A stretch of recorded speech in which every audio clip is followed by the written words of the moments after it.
ሰላም ጤና ይስጥልኝ ክብራትና ክብራን የቻናላችን ቤተሰቦች እንዴት ቆያችሁልን? አዳዲስ መረጃዎችን ይዘን መተናል። አብራችሁን ቆዩ አክብሮት ግብዣችን ነው። የሲቪል ማህበረሰብ ድርጅቶች ማሻሻያ ረቂቅ አዋጅ ለምን እንደቀረበ አልገባንም፣ መቅረቡም ተገቢ አይደለም ሲሉ ቅሬታቸውን አቅርበዋል። ህጉን ማሻሻል ያስፈለገበት ምክንያትም ግልጽ እንዳልሆነ እየተናገሩ ነው የሚገኙት። ይህንን ጉዳይ በስፋት የምንመለከተው ይሆናል። እንደዚሁም እንደ አውሮፓ አቆጣጠር ከ2025 ጀምሮ ጀርመን ለኢትዮጵያ ከምታደርገው የልማት እርዳታ በጀቷ በ1 ቢሊዮን ዩሮ መቀነሷ ተጠቅሷል። ዩናይትድ ኪንግደም ደግሞ ከጠቅላላ አገራዊ ገቢዋ የምታደርገውን የ0.5 በመቶ ድጋፍ እንደ አውሮፓ አቆጣጠር በ2027 ወደ 0.3 በመቶ ዝቅ ልታደርገው እንደምትችል እየተገለጸ ነው የሚገኘው። ይህ በእንዲህ እንዳለ በአፍሪካ ዴቨሎፕመንት ባንክ የቀረበው መረጃ እንደሚያሳየው ከሆነ ለ2.1 ሚሊዮን ተረጆች የሚውል ሰብአዊ እርዳታ በጅቡቲ ወደብ የመበላሸት አደጋ ተጋርጦበታል ተብሏል። ይህንን መረጃ ይፋ ያደረገው የአፍሪካ ዴቨሎፕመንት ባንክ ግሩፕ ነው። ይህንንም መረጃ በስፋት የምንመለከተው ይሆናል። ከዚህ ባሻገር የኡጋንዳ ወታደራዊ ሄሊኮፕተር በሶማሊያ አውሮፕላን ማረፊያ ተከስክሷል። ይህንን የገለጸው የሲቪል ባለስልጣናቱ ነው። የአደጋውን መንስኤ በማጣራት ላይ መሆናቸውም ተነግሯል። ይህንንም ጉዳይ የምንመለከተው ይሆናል። ከዚህ ባሻገር ትራምፕ እስራኤል ለ60 ቀናት የጋዛ የተኩስ አቁም ስምምነት ቅድመ ሁኔታዎችን ተስማምታለች ብለዋል። እስራኤል በጋዛ የ60 ቀናት የተኩስ አቁም ስምምነትን ለማጠናቀቅ አስፈላጊ የሆኑትን ቅድመ ሁኔታዎች ተስማምታለች ሲሉ የዩኤሱ ፕሬዝዳንት ዶናልድ ትራምፕ በትሩዝ ሶሻል ላይ ባሰፈሩት ጽሁፍ ገልጸዋል። ትራምፕ በታቀደው የተኩስ አቁም ወቅት አሜሪካ ጦርነቱን ለማስቆም ከሁሉም አካላት ጋር በጋራ ትሰራለች ብለዋል። እነዚህ ለሰዓቱ የመራረጥናቸው መረጃዎቻችን ናቸው። እነዚህን ጨምሮ ሌሎችን መረጃዎች አካተናል። አብራችሁን ቆዩ አክብሮት ግብዣችን ነው። ይህንን ቻናል ላይክ፣ ሰብስክራይብ ማድረጋችሁን አትዘንጉ። በቀጥታ ወደ ቀዳሚው መረጃችን እንሻገራለን። የዩኤስአይዲ ድጋፍ መቋረጥ በኢትዮጵያ በተለይም በጤና፣ በትምህርት፣ በግብርና፣ በድንገተኛ ሰብአዊ እርዳታ እንቅስቃሴዎች ላይ ተጽዕኖ እንደሚኖረው ሪፖርት እየገለጸ ነው። በዚህ ምክንያት የጤና ሚኒስቴር በዩኤስአይዲና በአፍሪካ በሽታ መከላከልና መቆጣጠር ማዕከል ሲዲሲ በተደገፉ ፕሮጀክቶች የተቀጠሩ 5000 የጤና አጠባበቅ ሰራተኞች ውል መቋረጡን ሪፖርቱ ይፋ ማድረጉ ይታወሳል። በሪፖርቱ መሰረት ከ2025 ጀምሮ ጀርመን ለኢትዮጵያ ከምታደርገው የልማት እርዳታ በጀቷ 1 ቢሊዮን ዩሮ መቀነሷ ተጠቅሷል። ዩናይትድ ኪንግደም ከጠቅላላ አገራዊ ገቢዋ የምታበረክተው የ0.5 በመቶ ድጋፍ እንደ አውሮፓ አቆጣጠር በ2027 በ0.3 በመቶ እንደሚቀንስ በሪፖርቱ ተመላክቷል። አገሮች የሚያደርጓቸው ኦፊሴላዊ የልማት እርዳታ ቀነሳዎች የምግብ ዋስትና፣ የጤና አገልግሎት፣ የስደተኞች ፕሮግራሞች መቋረጦችን የሚያስከትሉ በመሆናቸው ሰብአዊ ችግሮች ሊጨምሩ እንደሚችሉ ነው በሪፖርቱ የተመላከተው። ይህ በእንዲህ እንዳለ የአሜሪካ መንግስት ዩኤስአይዲን ድጋፍ በማቋረጡ በተለያዩ አገሮች እርዳታውን የሚጠባበቁ 14 ሚሊዮን ተረጂዎች በሚቀጥሉት 5 ዓመታት ህይወታቸውን ሊያጡ እንደሚችሉ ሰሞኑን የወጣ አንድ ጥናት ገልጿል። ከነዚህ ውስጥ እንግዲህ 4.5 ሚሊዮን የሚሆኑት ህጻናት ናቸው ተብሏል። ይህንን ተከትሎ 2.1 ሚሊዮን ተረጂዎች የሚውሉ የሰብአዊ እርዳታ በጅቡቲ ወደብ የመበላሸት አደጋ ተጋርጦባቸዋል ተብሏል። የአፍሪካ ዴቨሎፕመንት ባንክ ግሩፕ ነው ሪፖርቱን ያመላከተው። በአፍሪካ ዴቨሎፕመንት ባንክ ግሩፕ ይፋ የተደረገው ይህ ጥናት የዶናልድ ትራምፕ አስተዳደር በአሜሪካ ዓለም አቀፍ ተራድኦ ድርጅት ዩኤስአይዲ የሚደረጉ የውጭ እርዳታ ፕሮግራሞች በሰፊው እንዲቋረጥ መወሰናቸው ይታወሳል።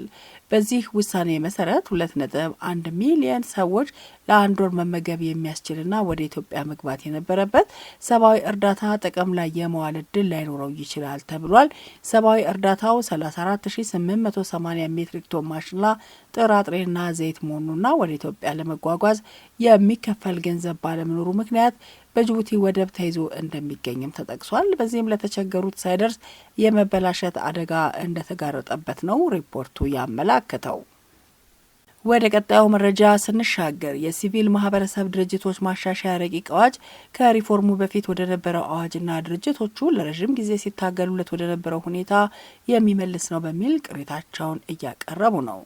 የሲቪል ማህበረሰብ ድርጅቶችን ስራ የሚገድብና ጫና የሚፈጥር ነው በሚል ለረጅም ዓመታት እንዲሻሻል ጥያቄ ይቀርብበት የነበረው የበጎ አድራጎት ድርጅቶችና ማህበራትን ለማስተዳደር የወጣው አዋጅ ቁጥር 621/2001 በተለይም በውጭ የገንዘብ ድጋፍ የሚገኝ አገር በቀል የሲቪል ማህበረሰብ ድርጅት በፖለቲካ ሂደት እንዳይሳተፍ ይደነግግ የነበረውን የሚመስል ነው በማለት ቅሬታቸውን አቅርበዋል። በስራ ላይ የዋለው አዋጅ የውጭ ድርጅቶች በራሳቸው የፕሮጀክት ስራዎችን ለማከናወን ወይም ደግሞ ከሌሎች መንግስታዊ ድርጅቶች ጋር የገንዘብ የአይነትና የእውቀት ድጋፍ በማድረግ መስራት እንደሚችሉ ተደንግጎ የነበረው ክፍል እንዲሰረዝ በማድረግ በማሻሻያ ረቂቅ አዋጁ ማንኛውም አገር በቀል ድርጅት በመራጮች ትምህርት እንዲሁም ደግሞ ምርጫ መታዘብ ስራ ለሚሰራበት የውጭ የገንዘብ ድጋፍ መቀበል እንደማይችሉ ደንግጓል። በአማራ ክልል ትኩረቱን አድርጎ የሚንቀሳቀሰው 80 አባላት ያሉት ህብረት ለትብብር ድርጅት ዳይሬክተር አቶ ንጋቱ ደስታ ለሪፖርተር እንደገለጹት የማሻሻያ ረቂቅ አዋጁ የሲቪል ማህበረሰብ ድርጅቶች ለረጅም ዓመታት ሲታገሉለት የነበረና በስራ ላይ ባለው አዋጅ ምላሽ ያገኘውን የህግ ክፍተት የሚመልስ ነው ብለዋል።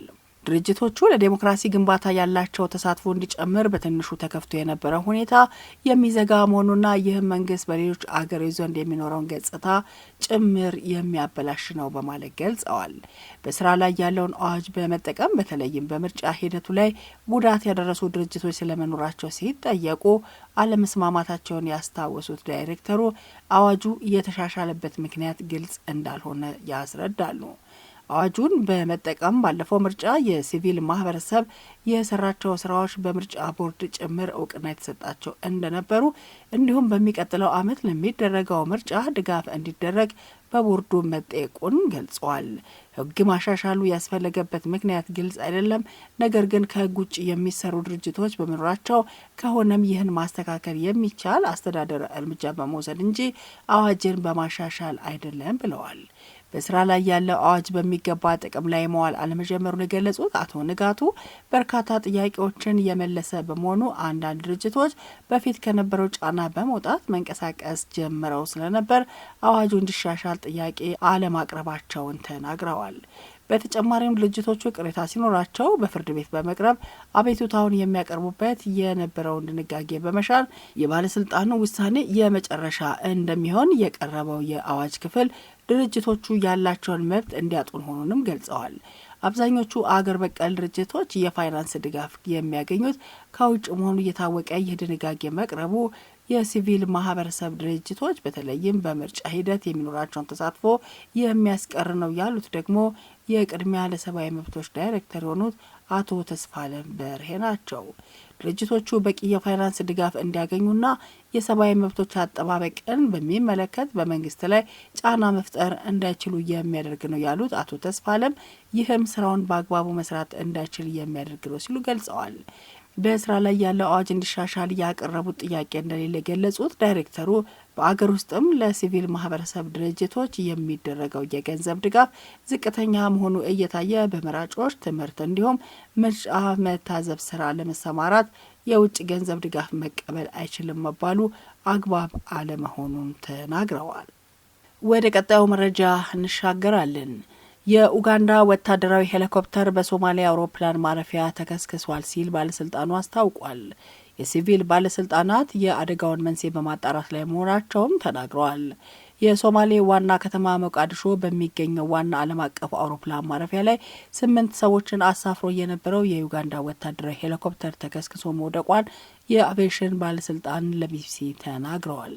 የመንግስት የዜና ወኪል እንደዘገበው ከሆነ ሄሊኮፕተሯ በአደን አዴ ዓለም አቀፍ አውሮፕላን ማረፊያ ተከስክሶ በደረሰ የእሳት ቃጠሎ ድንገተኛ አደጋ በቁጥጥር ስር ውሏል። በቪዲዮ የተቀረጸው ምስል ከአውሮፕላን ማረፊያ ከፍተኛ ጭስ ሲወጣ ያሳያል። ፍንዳታውን ሰምተናል፣ በሄሊኮፕተር ላይ ጭስና ነበልባል አይተናል፣ ጭሱ ሄሊኮፕተሯ ሙሉ በሙሉ ሸፍኗታል ሲል ከአየር መንገዱ ሰራተኞች አንዱ ፋራህ አብዱሌ ለሮይተርስ የዜና ወኪል ተናግሯል። የአደጋው መንስኤና የሟቾች ቁጥር ግልጽ አይደለም። የሶማሊያ ሲቪል አቪዬሽን ባለስልጣን ኃላፊ አህመድ ማሊም ለቢቢሲ እንደተናገሩት ከሆነ ሄሊኮፕተሯ በታችኛው ሸበሌ ክልል ከባሌ ዶግሌ አየር ማረፊያ ከበረራ በኋላ በአውሮፕላን ማረፊያ ወታደራዊ ክፍል ውስጥ ወርዳለች ብሏል። የአደጋውን መንስኤ ለማጣራት ምርመራ እየተካሄደ መሆኑንም ጨምሮ ተናግሯል። የኡጋንዳ ወታደሮች በሶማሊያ አሰቃቂ ጥቃት እየደረሰ ያለውን ከአልቃይዳ ጋር ግንኙነት ያለው የአልሻባብ ቡድንን ለመዋጋት በሚረዳው የአፍሪካ ህብረት ኃይል ውስጥ እንደሚገኙ ይታወቃል። ወደ ቀጣዩ መረጃ እንሻገራለን። ትራምፕ እስራኤል ለ60 ቀናት የጋዛ የተኩስ አቁም ስምምነት ቅድመ ሁኔታዎች ተስማምታለች እያሉ ነው። እስራኤል በጋዛ የ60 ቀናት የተኩስ አቁም ስምምነትን ለማጠናቀቅ አስፈላጊ የሆኑትን ቅድመ ሁኔታዎች ተስማምታለች ሲሉ የዩኤስ ፕሬዝዳንቱ ዶናልድ ትራምፕ በትሩዝ ሶሻል ላይ ባሰፈሩት ጽሁፍ ትራምፕ በታቀደው የተኩስ አቁም ወቅት አሜሪካ ጦርነቱን ለማስቆም ከሁሉም አካላት ጋር ትሰራለች ብለዋል። ሰላሙን ለማምጣት በጣም ጠንክረው የሰሩት ኳታራውያን እንዲሁም ደግሞ ግብጻውያን ይህንን የመጨረሻ ሀሳባቸውን ያቀርባሉ።